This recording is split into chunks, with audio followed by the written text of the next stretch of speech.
गतिस्त्वं त्वमेका भवानी गतिस्त्वं त्वमेका भवानी भवाधाव पारे महदुःख भेरु पपात प्रकामी प्रलोभी प्रमत्त कुसंसार पास प्रबद्ध सदाहं गतिस्त्वं त्वमेका भवानी विवादे विषादे प्रमादे प्रवासे जले चाले पर्वते शत्रु मध्ये अरण्ये शरण्ये सदा मां प्रपाहि अरण्ये शरण्ये सदा मां प्रपाहि गतिस्त्वं त्वमेका भवानी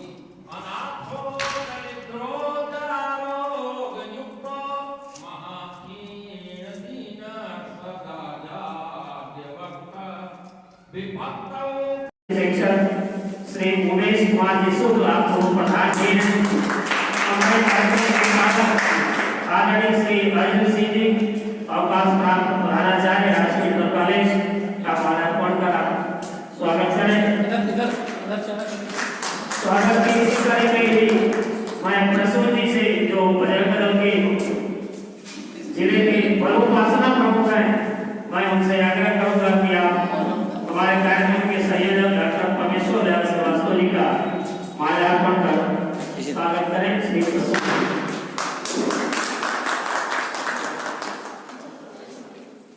जैसा कि हम सभी जानते हैं कि चौरी चौरा कांड के 100 वर्ष तथा भारतीय स्वतंत्रता के 75 वर्ष और भारत की पाकिस्तान पर विजय के 50 वर्ष पूर्ण होने पर यह आजादी का अमृत महोत्सव मनाया जा रहा है।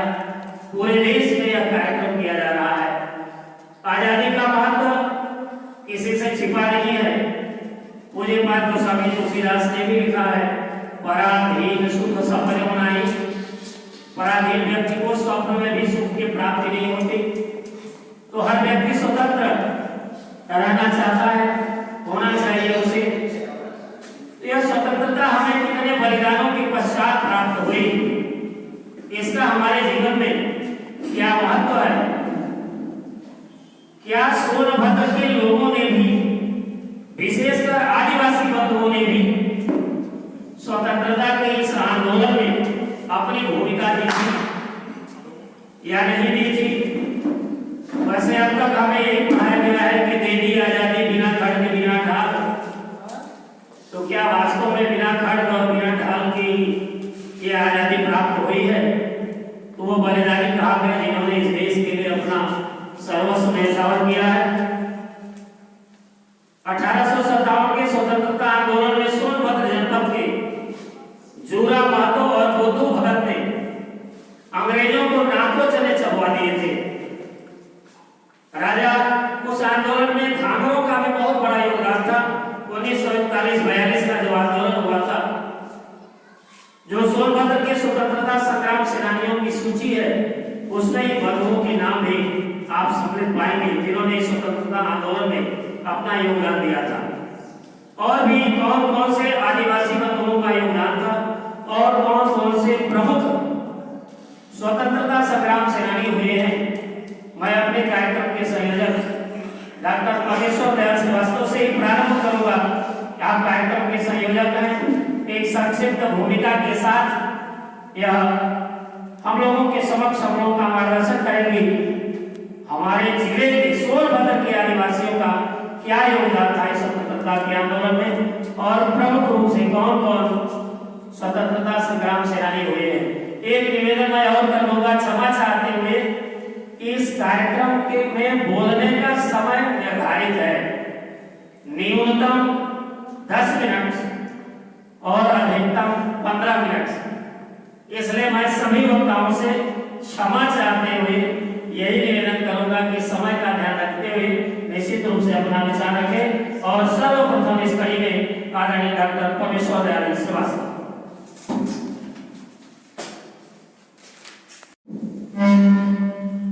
इस आज थोड़ा नजदीक करके बोलिए तो भाई। आज इस अमृत महोत्सव के आयोजन का शुभारंभ इस मंदिर प्रसाद से किया जा रहा है। यह बड़े हर्ष और उल्लास की बात है। सर्वप्रथम इस अमृत महोत्सव के मंच को प्रणाम।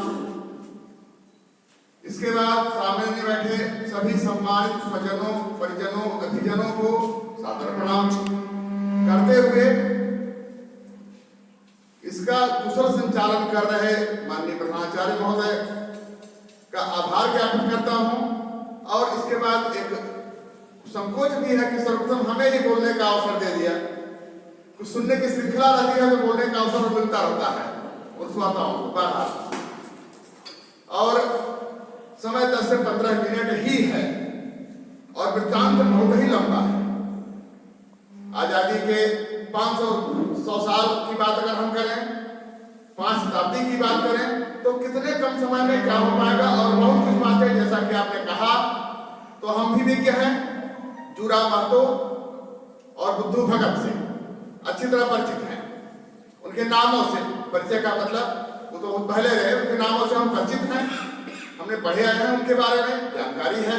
लेकिन इन सब बातों को जोड़ करके हम सोनभद्र के दायरे में जो सीमित करने की बात आई है हमारे वक्तव्य को या हम लोगों के वक्तव्य को, मैं ये कहना चाहूंगा कि सोनभद्र का दायरा हमारा पंच पौराणिक महारथ सोनभद्र है।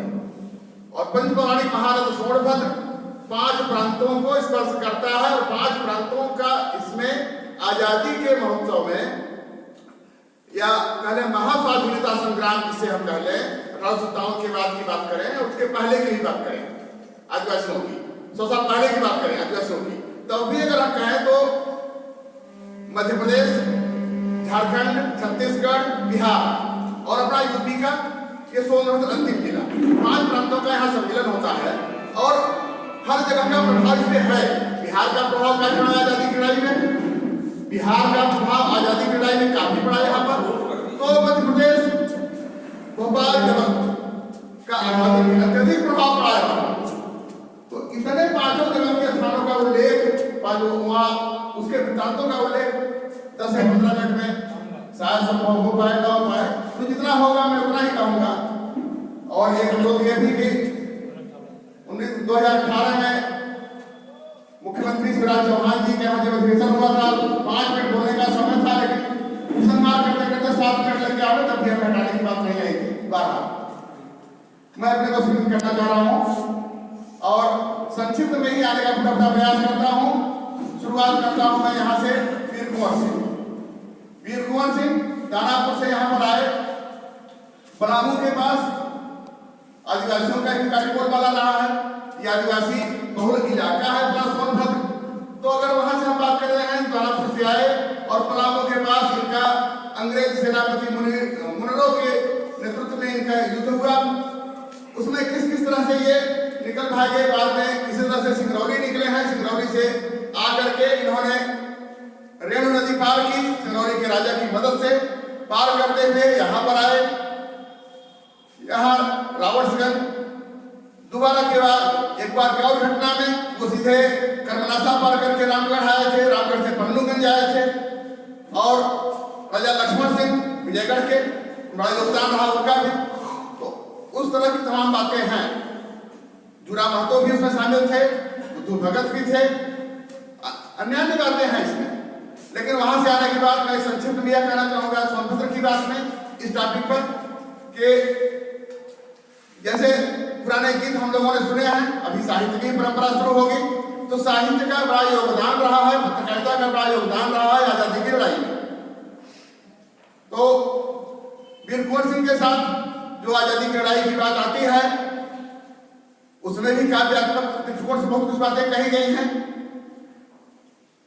और मारू झारू बजे बजनाए दूसरा बाजन बाजता नहीं, छुरी कटारी दिखे से करे छुरी हारी न गांव में आवत नहीं, भागीरथी जब कहे धरती से जब लय लहरा नदी आवत रानी, बुझत वीर तो वीर तोहार हवे कि हमारे बुझत वीर तोहार हवे कि हमारे पेटवा के कटार कपानी।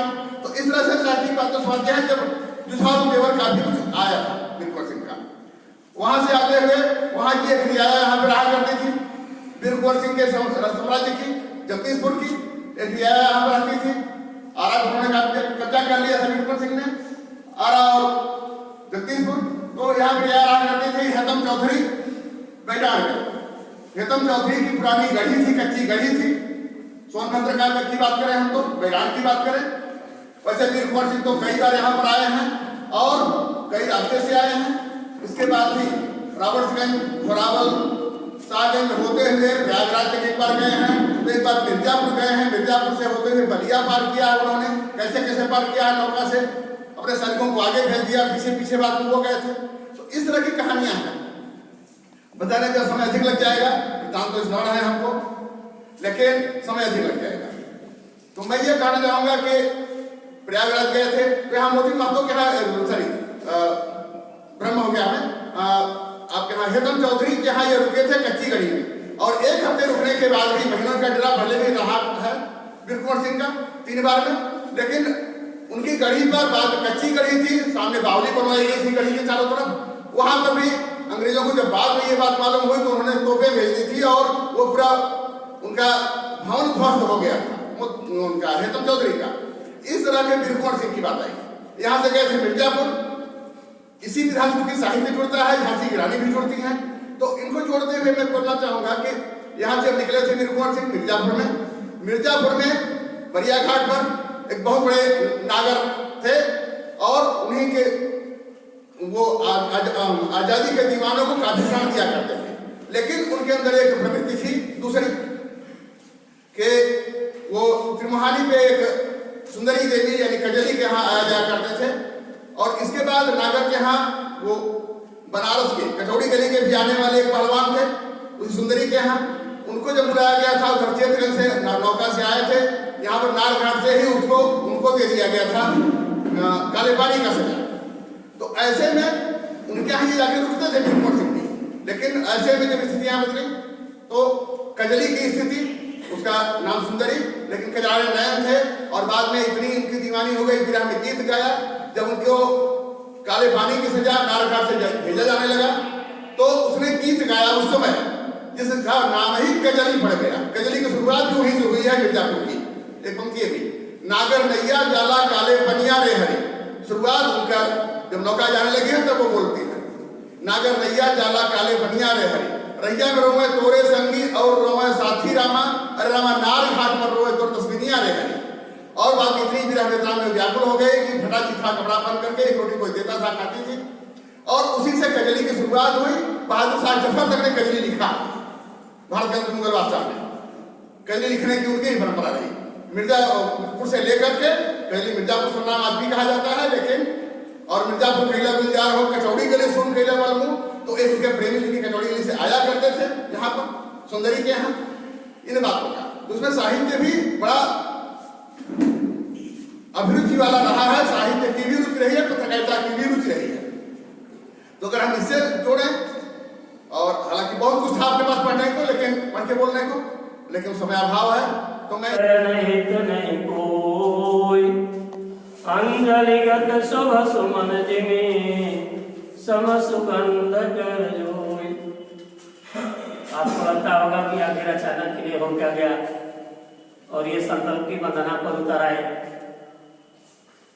अपने इस अमृत महोत्सव का जो अंतिम विषय है वह यही कि क्या आजादी के इस महोत्सव में संतों का भी क्या कोई योगदान था? क्या संतों ने भी कोई योगदान किया या वह केवल राम नाम का भजन करते ही रहे? ऐसा नहीं था। संतों ने भी इस देश की चिंता किया है और आज से ही नहीं किया है। पूज्यपाद गोस्वामी तुलसीदास जी ने भी लिखा है कि गांधी तनय मन चिंता व्यापे पर बिनु मरई न निश्चर पापे। जब रावण का आतंक बढ़ने लगा तो सबसे पहले चिंता किसको हुई? गांधी तनय मन चिंता व्यापी। विश्वामित्र को चिंता हुई कि हो क्या रहा है। उन्होंने इस पर विचार किया और राजा दशरथ से क्या क्या किया मांगा, यह प्रसंग दूसरा है। लेकिन क्या इस आजादी की लड़ाई में हमारे संतों का भी कोई योगदान था? इस विषय पर अपना विचार रखने के लिए। और हम सभी जानते हैं कि जब समुद्र का मंथन हुआ था तो अंत में ही अमृत प्राप्त हुआ था। तो आइए आपको हम उसी अमृतमय वाणी का रसास्वादन कराने के लिए ले चलते हैं। और कार्यक्रम के आदरणीय अध्यक्ष महोदय से मैं विनम्र निवेदन करता हूं कि आप आए और हम लोगों का मार्गदर्शन करें कि क्या है आजादी की इस लड़ाई में हमारे पूज्य संतों का भी कोई योगदान था। उन लोगों ने भी इस आजादी में अपना कुछ सहयोग दिया है, तो उस पूज्य संतों को नमन करते। आदरणीय गुरु प्रधानाचार्य जी, संयोजक हमारे अनुज अति प्रिय परमेश्वर दयाल श्रीवास्तव जी, कभी कभी हमारे लिए बड़ी असहज स्थिति हो जाती है जो न चाहते हुए हमको झेलना पड़ता है कि हमको इधर बैठा दिया जाता है और हमसे तमाम वयोवृद्ध और ज्ञान वृद्ध सामने कुछ कर बैठ जाते हैं। और तीरथ भाई जैसे वयोवृद्ध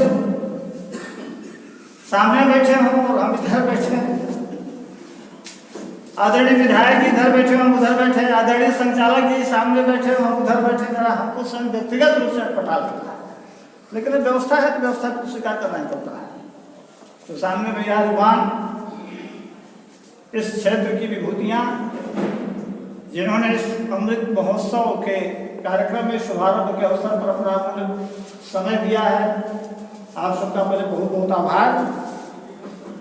विषय हमारा दूसरा दिया गया था, सन्यासियों की भूमिका पर ही दिया गया था, लेकिन बैठा दिया गया उधर। ये पहला विषय था, अंतिम विषय हो गया। शुरुआत पंडित जी ने किया है, सही हमको कर देगा कि देश पर जब भी आपदा आई, देश का राष्ट्र का अर्थ केवल एक जन समूह नहीं होता है, एक संस्कृति होती है, एक परंपरा होती है, एक उसके मानबिंदु होते हैं। तो जब देश की संस्कृति पर, देश के मानबिंदु पर कोई आघात होता है तो इसकी चिंता सर्वप्रथम देश के ऋषियों को, महर्षियों को होती है। रावण का जब अत्याचार हुआ तो उसकी चिंता महाराजा दशरथ को नहीं थी, अनेक और राजा थे, छोटे छोटे राज्य थे, किसी भी राजा को चिंता नहीं थी। चिंता हुई वन में रहने वाले तपस्वी विश्वामित्र को कि आखिर इनसे छुटकारा कैसे प्राप्त होगा, समाज इनसे कैसे मुक्त होगा। तो उनके मन में चिंता होती कि आज मेरे मन चिंता व्यापी, हर बिन मरे निश्चर पापी, ये निश्चर बिना भगवान के मर नहीं सकते हैं। तो उन्होंने जाकर के फिर महाराज दशरथ के यहाँ राम लक्ष्मण की याचना किया कि आप इनको दे दीजिए हमें, और इनके माध्यम से हमें इन दुराचारियों का, अत्याचारियों का अंत करवाना है। दूसरा कालखंड आता है कृष्ण काल में। आ जाइए, द्वापर में कंस का अत्याचार बढ़ता है तो उसकी भी चिंता सर्वप्रथम नारद को होती है कि इसके अत्याचार से मुक्ति कैसे मिलेगी। वो भगवान से प्रार्थना करता हूँ कि ठीक है हम अवतार लेंगे, अवतार कैसे लेंगे, कथा लंबी है, लेकिन फिर कृष्ण का अवतार होता है और अवतार ही नहीं होता। कल्पना करिए कि एक जो भागवत की प्रमुख लीला या कृष्ण के जीवन की जो प्रमुख लीला मानी जाती है, रास लीला जिसको कहा जाता है, उसमें छोटी छोटी बालिकाओं को प्रशिक्षित किया जाता था शस्त्र संचालन के लिए। उस समय के जो शस्त्र थे, लाठी डंडा, उनका संचालन को सिखाया जाता था। गुजरात का आगे दांडिया नृत्य जो बालिकाएं करती हैं उसी का द्योतक रात्रिकालीन शाखा लगा करके उन बालिकाओं को अपनी सुरक्षा करने के लिए इतना सशक्त बना देना, इतना शिक्षित बना देना, इतना प्रशिक्षित बना देना, यह कार्यक्रम कृष्ण ने चलाया कि अगर हमारे भारत की नारी शक्ति पर किसी तरह का आघात होता है, आक्रमण होता है, उनके सम्मान के विरुद्ध में कोई कुछ होता भी है तो इनका सामना करने के लिए इनको किसी की आवश्यकता नहीं होगी, या स्वतः सशक्त इतने हो जाएंगी कि किसी भी तरह की आपदा का सामना कर सकते हैं, समाज में किसी भी बुरी का सामना कर सकते हैं। अभी अजय जी ने बताया कि समुद्र में मंथन हुआ तो तमाम चीजें मिली, उसका विवाद हुआ, किसको कौन सा लेना था, किसी पर विवाद नहीं हुआ, लेकिन अमृत पर आकर के विवाद हो गया कि आखिर अमृत पीने के लिए सब लोग लालायित हो गए। तो वास्तविकता है कि अमृत पीने के लिए तो सब लोग लालायित होंगे ही, स्वाभाविक बात है। आज की स्थिति क्या है, हम अपने को स्वतंत्र ना मान करके स्वच्छंद मान लिया। स्वतंत्रता जितनी ही आवश्यक है, स्वच्छंदता उतनी ही घातक होती है। समाज के लिए स्वच्छंदता निहायत घातक होती है। उदाहरण मैं आपको बता दूं, आप सड़क पर चलने के लिए स्वतंत्र हैं, चल सकते हैं, लेकिन चलने के कुछ नियम हैं, उन नियमों के अंतर्गत ही हमें चलना होगा। हवा में उड़ने वाला वायुयान भी कुछ नियमों के अंतर्गत चलता है, उसका कुछ कोऑर्डिनेट डिसाइड होता है, उसी कोऑर्डिनेट की लाइन पर वो जाता है। जब वो अक्षांश और देशांतर को छोड़ करके जाने लगेगा तो संभवतः अपने गंतव्य पर नहीं जाएगा।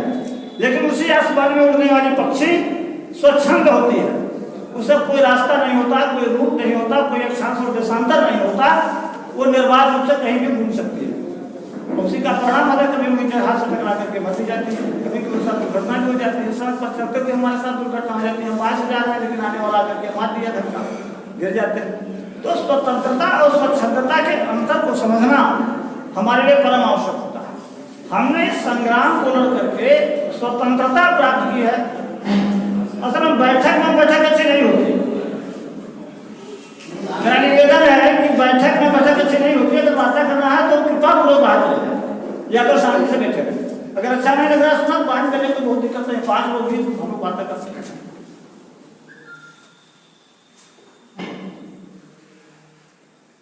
तो मैं बात कर रहा स्वतंत्रता स्वच्छंदता की।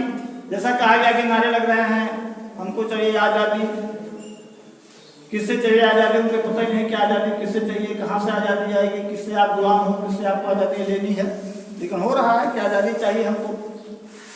अभी बहुत अच्छे विषय रखा आदरणीय गुरु विधायक जी ने, सांस्कृतिक राष्ट्रवाद के राष्ट्रवाद क्या होता है। मैं सब बिंदु को थोड़ा थोड़ा स्पर्श करना चाहूँगा क्योंकि समय का अभाव है। और राष्ट्रवाद का एक उदाहरण आप देखिए, सांस्कृतिक राष्ट्रवाद भारत में क्या है। गंगोत्री काल में आया हुआ जल रामेश्वरम में एकदम सुदूर दक्षिण में जाकर के चढ़ाने की परंपरा है। भारत के उत्तरी सिरे का गंगा जल ले जाकर के दक्षिण सुदूर रामेश्वरम में चढ़ाने की जो प्रथा है, यह है सांस्कृतिक राष्ट्रवाद। इस तरह के अनेक उदाहरण हैं। अब सबका उदाहरण देंगे बहुत लंबा है। पूर्व से पश्चिम, उत्तर से दक्षिण तक को जोड़ने की व्यवस्था हो गई। जिस संस्कृति के आधार पर पूरा देश जुड़ा हुआ है वो है सांस्कृतिक राष्ट्रवाद। इसका अनेक उदाहरण आपको भोजन में, कपड़े में, वस्त्र में, आभूषण में, सब में मिलेंगे। अभी स्वतंत्रता के बाद जो लोग स्वतंत्रता के ठेकेदार अपने को मानते हैं कि विशेष दल के कारण स्वतंत्रता मिली, स्वतंत्रता के इतने दिन बाद भी जैसा प्रोफेसर जी ने बताया कि यहाँ अनेक स्वतंत्रता संग्राम सेनानी हैं। कुछ तो नामित हैं, कुछ गुमनामी हैं, जिनकी चर्चा किसी ने आज तक करने का प्रयास नहीं किया। चर्चाएं अब शुरू हुई।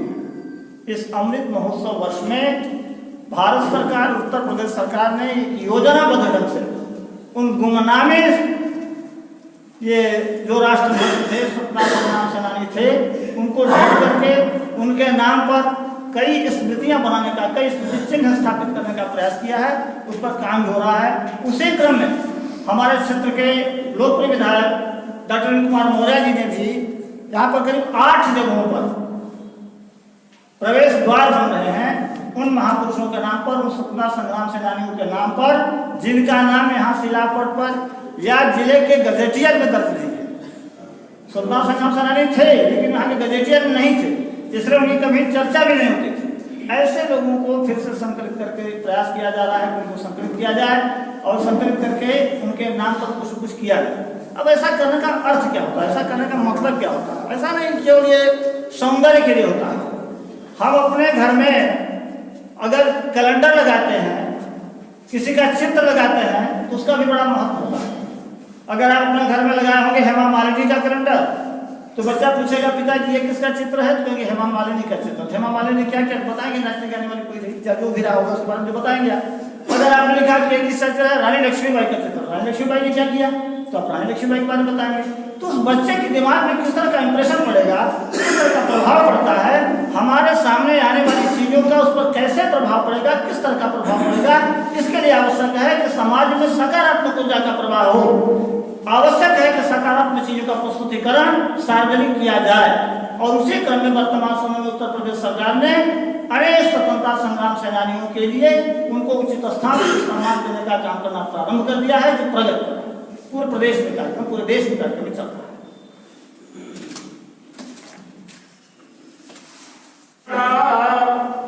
यस्य देशस्य नौका यशस्कांक्षी याति पारं ध्रुवं हि यशः सागरम्।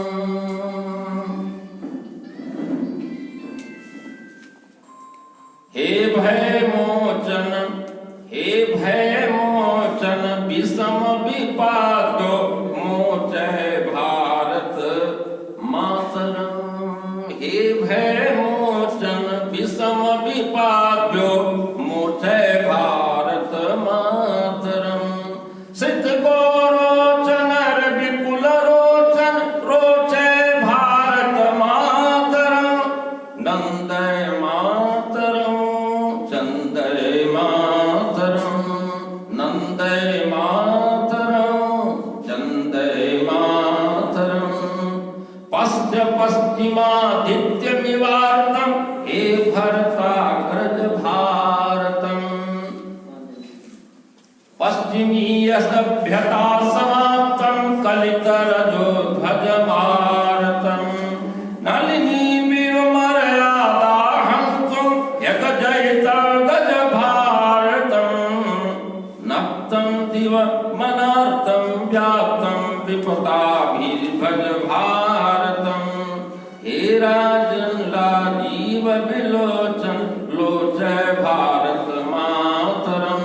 सित गोरोचन रविकुल रोचन रोचय भारत मातरम।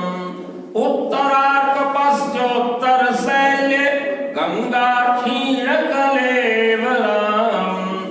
बंधराहुहत रुचिमैदवीं नलिनीं मलिनेन्दीवरां। कुल्याकुल व्याकुलित धारां दीनां धीकृत धीवरां। मलिन सलिल दूषितां श्यामलां कस्मल कुसर पीवरां। हे गंगा तत चरण शरण तो रोचय भारत मातरम। सित गोरोचन रविकुल रोचन हे जय भारत मातरम। दशरथ यागा पूर्व पूर्व दिशि पश्य भारतीं दुर्दशां। भग्न वेद संस्कृतिं दुरन्तां निविडां यथा कुनिशां। निहत ताटकामपि हिंसाता कटशापित शिशुनिर्दशां। स्वाहाकार वर्जितां हाहा कृतां चिराजित सात्विषां। निज संकोचित सर्गो मा संकोचय भारत मातरम। सित गोरोचन रविकुल रोचन रोचय भारत मातरम। पश्य पश्चिमे यवनाक्रांतं पश्य पश्चिमे यवनाक्रांतं विषयं विकलमलायितं। देशं स्वीकृत पश्चिम वेशं वेश्यं विषम विनाथितं। दूरित धर्मं दूरित दुर्तं छद्मारित नरनाथितं। उच्छृंखलं विखंडित सीमं निःसत्त्वं खलनाथितं। हे दारिद्र्य दवानल घनमाशुचय भारत मातरम। सित गोरोचन रविकुल रोचन रोचय भारत मातरम। हे दक्षिणादित्य दक्षिण दिशि पश्य दुरंत दशाननम्। रात्रिं दिवं दुतन्तं दुष्टं ऋषिमुनि जुष्टं काननम्। अबला शिशुक्रन्दन व्यसनं अबला शिशुक्रन्दन व्यसनं तपस्तुष्टक पंचाननम्। मिश्रः चातक जलद सपति संसम्य भारतवार्तम्। हे भारतान्वय शोक समनमान लोचय भारत मातरम। सित गोरोचन रविकुल रोचन रोचय भारत मातरम। अन्य श्लोकांतु शृण्वन्तु भवन्तः। विहन्यन्ते कामो भ्रशभमनतस्ते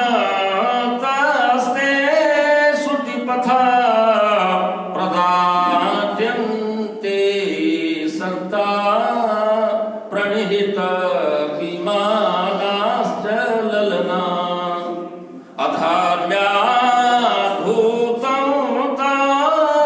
जनपद तस्य परशु वसन् कैलासित्वं किमनवगतो भारत दशां नवाञ्छावः स्वर्गं वरदन च निर्माणपदवीं नवाप्राज्यं राज्यं न च सुरपौरन्दरपदं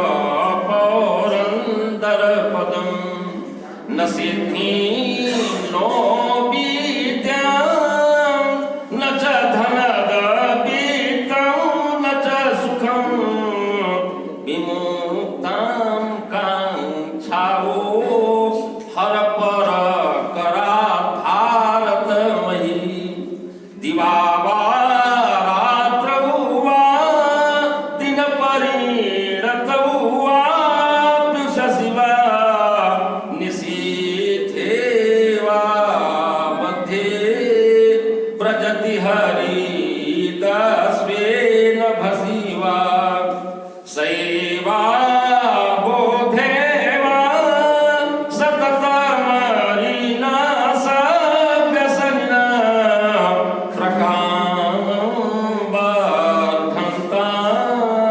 शिवकुशल देशा प्रहरिणा कृपादृष्टिं सृष्टिं शिव सकल देशे सुखमयीं विधन्तां संधन्तां मुख्य अतिथि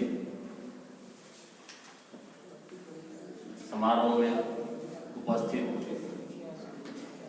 पूर्व विधायक बड़े भाई श्री तीर्थराज जी, वर्तमान विधायक श्री अनिल कुमार मौर्य जी, कार्यक्रम के अध्यक्ष श्री लालजी तिवारी जी, कार्यक्रम के पालक श्री अर्जुन कुमार सिंह जी और संयोजक श्री परमेश्वर दयाल पुष्कर जी।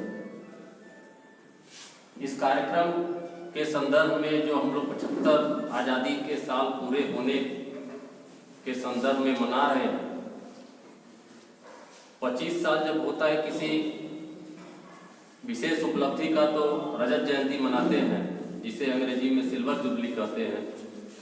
जैसे जैसे समय बीतता है उस एक तरह से आप ये कहें कि चांदी के बाद फिर सोना उससे महंगी धातु है।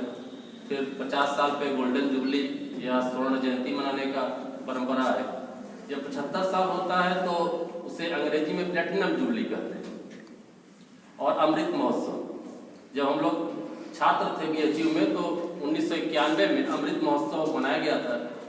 और सिंहद्वार पे जहाँ विश्वविद्यालय लिखा गया है उसके ऊपर लाल रंग से अमृत महोत्सव लिखा था बहुत दिनों तक। आप सब उस दौरान अगर गए होंगे तो जरूर पढ़ेंगे। इस समारोह में 2 शब्द दिए गए हैं, आजादी और अमृत। हमें जो विषय दिया गया है आजादी का अमृत, आजादी से भी हम सभी परिचित हैं, इस शब्द से भी, अमृत शब्द से भी हम सभी परिचित हैं। पर थोड़ा सा आप लोगों को एक विचार विमर्श के लिए मैं दोनों ही शब्दों को अपने ढंग से बताऊंगा। अमृत सागर मंथन से प्राप्त हुआ था, उसमें 14 रत्न सागर मंथन के दौरान प्राप्त हुए थे, लेकिन किसी के लिए कोई विवाद नहीं हुआ। सबसे पहले हलाहल विष आया, देवता और असुर में इस बात के लिए कोई संघर्ष नहीं हुआ कि कौन लेगा, शिव जी को सौंप दिया गया। उच्च श्रवा नामक अस्त्र श्वेत रंग का वो है, उनके लिए भी कोई संघर्ष नहीं, राजा बलि को दे दिया गया। चंद्रमा आई, उनके लिए भी कोई संघर्ष नहीं हुआ, शिव जी ने धारण कर लिया। लक्ष्मी देवी, उनके लिए भी कोई संघर्ष नहीं हुआ, विष्णु के साथ चली गई। मदिरा आई, उसे असुरों को दे दिया गया, कोई संघर्ष नहीं हुआ। लेकिन जब भगवान धन्वंतरि अमृत कलश लेके उत्पन्न होते हैं तो देवताओं और असुरों के मध्य एक विवाद होता है, सभी लोग उसको पान करें। अब इसी चीज को आजादी के संदर्भ में भी जरा हम समझते हैं। आजादी की बात अगर हम करें तो लोकमान्य तिलक ने कहा था कि स्वराज हमारा जन्मसिद्ध अधिकार है। उनके पहले के जो लोग कांग्रेस के नेता थे, उन्हीं के समकक्ष थे, वो एक बड़ा वर्ग था, बहुत पढ़े लिखे लोग व्यक्ति थे, उदारवादी धड़ा जिनको बाद में कहा गया। वो लोग ये, उनका विचार ये था कि अंग्रेज कुछ दिन और हमारे यहाँ शासन कर ले, ये हमको सिविलाइज्ड बना रहे हैं। लेकिन लोकमान्य तिलक, बाललाल पाल, बाल गंगाधर तिलक जिनको हम बाल संक्षेप में कहते हैं, लाला लाजपत राय, इन लोगों का विचार ये था कि नहीं, यदि कोई सुधार होना है, अगर हमारे भीतर कोई दोष आया है सभ्यता के विकास के क्रम में, तो उसका सुधार भी हम ही करेंगे, इनको क्या अधिकार है। इसलिए ये कहा गया कि आजादी हमारा, स्वराज हमारा जन्मसिद्ध अधिकार। यदि हमको सिर्फ शासन का ही विरोध करना था तो किसी न किसी राजा से तो हम शासित होते। लेकिन बात ये नहीं थी, बात ये थी कि हमारे समाज की जो संस्कृति थी, इसका मूल आधार हमारे 4 पुरुषार्थ बताए गए: धर्म, अर्थ, काम और मोक्ष, जिनकी प्राप्ति के लिए जो बताया गया है कर्ता स्वतंत्र होना चाहिए। यदि व्यक्ति स्वतंत्र नहीं होगा तो इनकी प्राप्ति नहीं कर सकेगा। इसलिए यह आवश्यक था कि अपना शासन हो। महात्मा गांधी जी इससे एक और कदम आगे बढ़ के बात करते हैं। स्वराज ही नहीं, उनका कहना था कि सुराज भी आना चाहिए। सिर्फ अंग्रेज चले जाए, हमारा शासन हो जाए, इससे बहुत कुछ भला होने वाला नहीं। जब तक कि सुराज स्थापित नहीं होगा, वो चाहते थे कि सभी स्वावलंबी बने। ग्राम इकाइयां, जो पहले हमारा देश वैदिक संस्कृति में या उसके भी बाद भी जो एक स्वतंत्र इकाई हुआ करता था और बहुत कुछ आत्मनिर्भर हुआ करता, वो धीरे धीरे अंग्रेजों के आने के बाद उसकी आत्मनिर्भरता समाप्त हो जाती है। छोटी सी छोटी आवश्यकताओं के लिए भी वो विदेशी शासन पर निर्भर हो जाता है। कठिनाई यहां से उत्पन्न होती है। जैसे पूर्व वक्ताओं ने भी ये कहा कि भाई आदिवासी भी आजादी में संघर्ष में योगदान दिए। क्यों दिए? तब संचार के बहुत साधन नहीं थे, बहुत राजनीतिक चेतना की ही बात नहीं थी। लेकिन कहीं कहीं ये लगता था कि नहीं, हम लोग परतंत्र हो रहे हैं, दूसरे पे निर्भर हो रहे हैं। अब फिर अमृत पे आते हैं कि अमृत को क्यों ये माना गया देवताओं के द्वारा कि नहीं, इनको असुरों के हाथ में नहीं लगना चाहिए। उसके पीछे वस्तुतः मेरे राय में सोच ये थी कि जो समाज विरोधी काम करेंगे, यदि उनको अमृत मिल जाएगा तो इतने शक्तिशाली हो जाएंगे कि जिन पर विजय पाना कठिन हो जाएगा और वो समाज के लिए हमेशा समस्या उत्पन्न करेंगे। अब आते हैं आजादी। क्या सभी व्यक्ति को आजादी मिलनी चाहिए? जो छाती पीट के कहते हो कि हमें चाहिए आजादी, संघवाद से आजादी, मनुवाद से आजादी, क्या उन्हें भी आजाद हम कर? या सारे व्यक्ति आजाद होने चाहिए? व्यक्ति आजादी तो होनी चाहिए, पशु पक्षी भी आजादी के लिए छटपटाता है, यह भी बात सही है।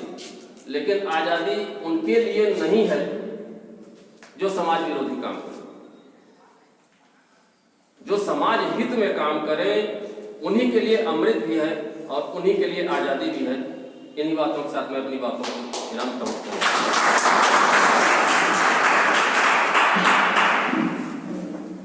निश्चित ही समाज में हर व्यक्ति को स्वतंत्र नहीं होना चाहिए। वैसे आजकल स्वतंत्रता का अर्थ लोग स्वच्छंदता से लगाते हैं, अर्थात हम चाहे जो करें उसमें किसी प्रकार की बाधा ना हो। पालक जी, भैया संयोजक जी, हम सबके बीच में बैठे हुए परिषद के माननीय विधायक जी, संचालक जी, अपने अनुषांगिक संगठनों के पदाधिकारीगण,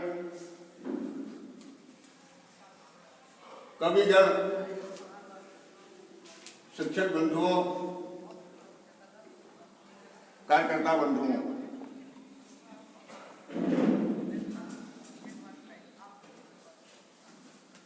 जब सोमनाथ मंदिर टूटा तो उस वक्त पर देश के सभी राजाओं ने मिलकर विरोध नहीं किया। जब अयोध्या का राम मंदिर टूटा, मथुरा का कृष्ण जी का मंदिर टूटा, काशी विश्वनाथ का मंदिर टूटा,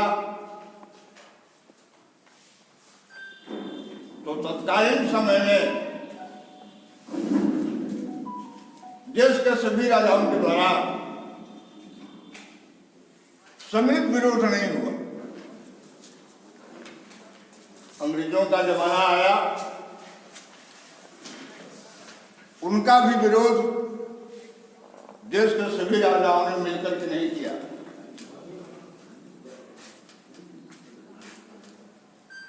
विरोध करने वाले उस व्यवस्था का विरोध किए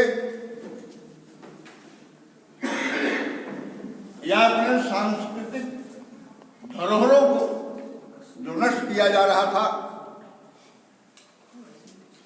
हमारा जो सांस्कृतिक राष्ट्रवाद था उसका विरोध हुआ, राज्य व्यवस्था का विरोध हुआ। निश्चित रूप से एक बड़ा गंभीर विषय है। जहां तक मैं समझता हूं, अभी संचालक जी के द्वारा राष्ट्रवाद, देश प्रेम, इन दो शब्दों की ओर जो हम चलते हैं, सामान्यतावाद माने एक विचार होता है, मार्क्सवाद है, गांधीवाद है, ऐसा ही एक विचार यह भी है। देश प्रेम गांधीवादियों के साथ भी था, देश प्रेमी हम लोग भी हैं। तो देश प्रेम और राष्ट्र प्रेम, अगर हम यह कहें कि सचमुच में कोई व्यवस्था आई है सदियों के बाद, तो राष्ट्र प्रेम करने वाली व्यवस्था अब मिली है। देश प्रेम करने वाले लोग थे,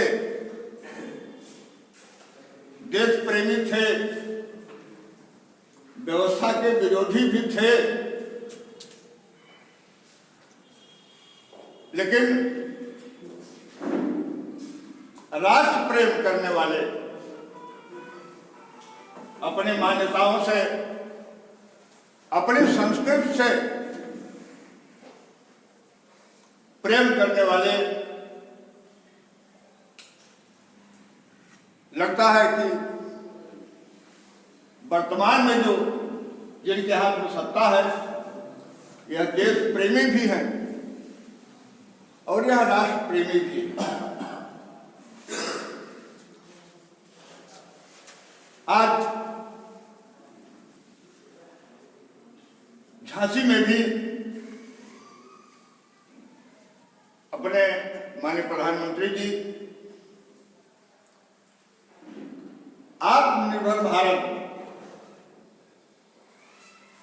हम लोग पढ़ा करते थे कि साइकिल देखा मेड इन इंग्लैंड, घड़ी देखा मेड इन स्विट्जरलैंड, पैनासोनिक मैंने ट्रांजिस्टर देखा था मेड इन जापान। अब भारत मेड इन जो भारत बढ़ रहा है, अब हम उसे दूसरे देशों को बेच रहे हैं। अभी हमने रेलवे के कोच $14 बिलियन ऑस्ट्रेलिया को बेचा। किट हमने पूरे संसार को दिए, वैक्सीन हमें संसार को हम दे रहे हैं। यह राष्ट्र प्रेम ही है जो आज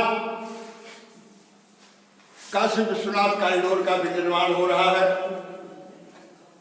यह राष्ट्र प्रेम ही है कि अयोध्या का राम मंदिर ही तो बन रहा है।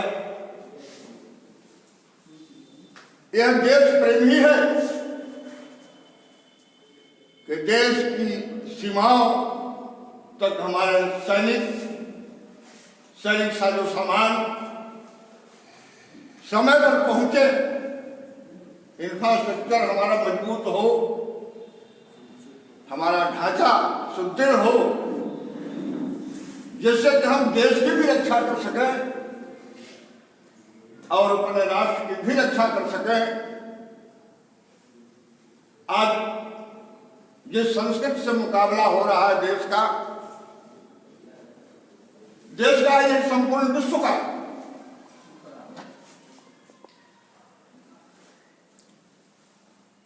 आज मानवता संकट में है।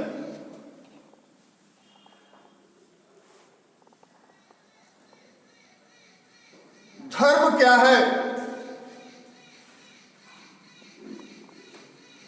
मेरे निगाह में जो अधर्म है,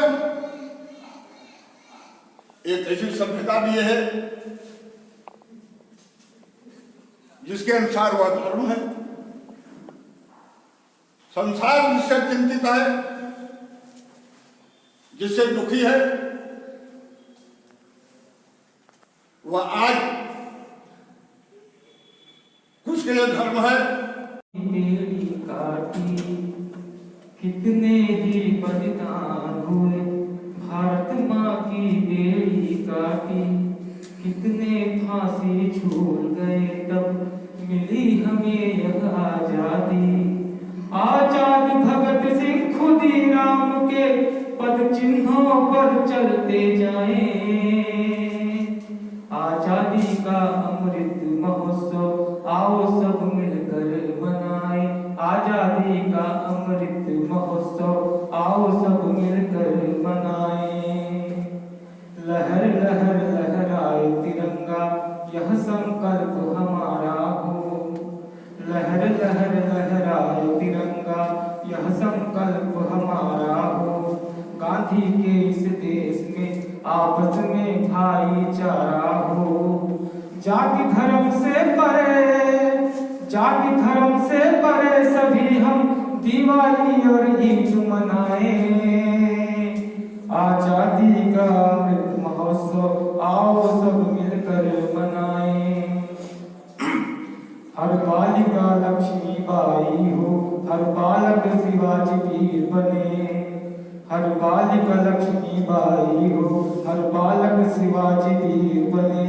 भारत हो विश्व गुरु फिर से, कोई बिस्मिल कोई अब्दुल वीर हमीद बने। अपने मन से मुगलों वाली सारी सोच भगाएं।